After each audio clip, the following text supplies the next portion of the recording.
चिराग, जब आपका मंत्रालय अनाउंस हुआ, हमारे न्यूज रूम में बहुत चर्चा हुई. Everybody wanted to track food processing. Overnight, that ministry became the most sought after ministry. We want to track this ministry. But now we hear that you want to go back from Delhi. You're done with Delhi, you want to go back to Bihar. Well, I do know and understand that one statement of mine where I said this कि मैं वापस बिहार जाना चाहता हूँ, बिहार मुझे बुला रहा है, दिल्ली में मेरा मन नहीं लगता. So I know that statement being interpreted in all the possible manners, right from politically to personally to every way. उसके अलग-अलग interpretations हुए हैं. But my reason of saying it was because मेरा राजनीति में आने का कारण ही बिहार और बिहारी रहे हैं.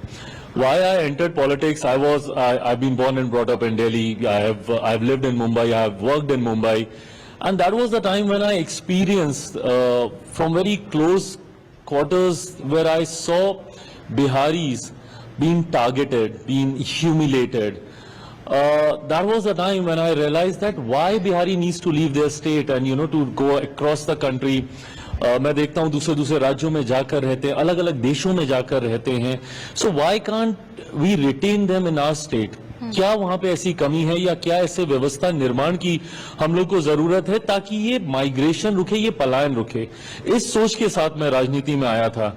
And over the years this is my third term as a member of parliament and I have realised that I can't do this sitting in Delhi. अगर मैं बिहारियों के लिए कुछ करना चाहता हूं तो उसके लिए मुझे अपने राज्य जाना पड़ेगा. अगर मैं पलायन को रोकना चाहता हूं तो उसके लिए वो व्यवस्था बिहार में ही रहकर मुझे तैयार करनी होगी. और अब तो मैं सिर्फ पलायन को रोकना ही नहीं चाहता बल्कि मैं रिवर्स माइग्रेशन भी चाहता हूं कि हम एक ऐसा बिहार बनाएं जहां पे जो लोग पलायन करके बिहार से बाहर गए हैं वो लोग भी वापस अपने राज्य में आए. बिहार फर्स्ट, बिहारी फर्स्ट की सोच पे काम कर रहा हूं. तो फिर अगले चीफ मिनिस्टर चिराग पासवान रहेंगे? मेरे सारे थॉट प्रोसेस, मेरी सारी मेहनत, मेरी सारी वर्षों से जो मैंने व्यवस्था तैयार करने के लिए जो मैंने सोच डाली है, उन सारी चीजों को भुला के ना एकदम बॉयल डाउन कर दिया जाता है कि इसकी महत्वाकांक्षा है मुख्यमंत्री बनने की. इसलिए मैं ऑनेस्टली बोलता हूं, मेरी ऐसी कोई महत्वाकांक्षा नहीं है. मैं जिस परिवार से आता हूं, I have seen it all.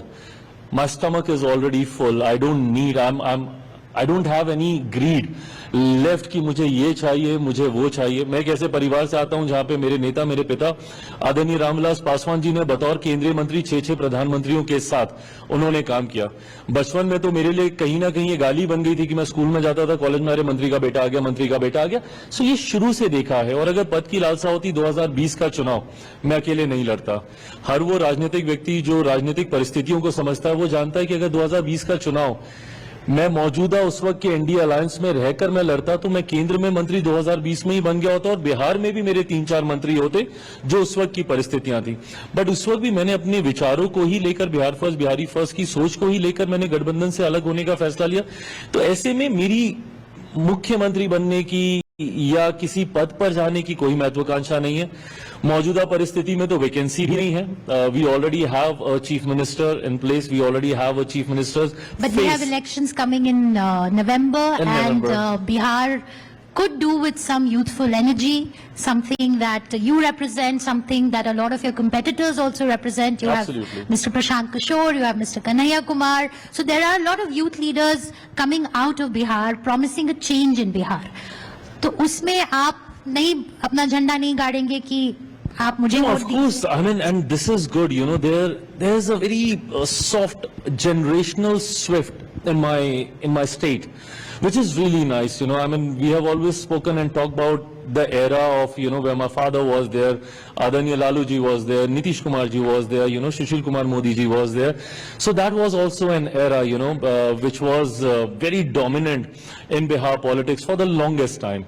But gradually we are seeing a generational change, we are seeing a generational shift taking place in my state, and I find this as the beauty of democracy, where you have so many options to select from. You have a lot of young faces with young visions, with young ideas, with young ideology, and everybody is focusing to bring that change in Bihar.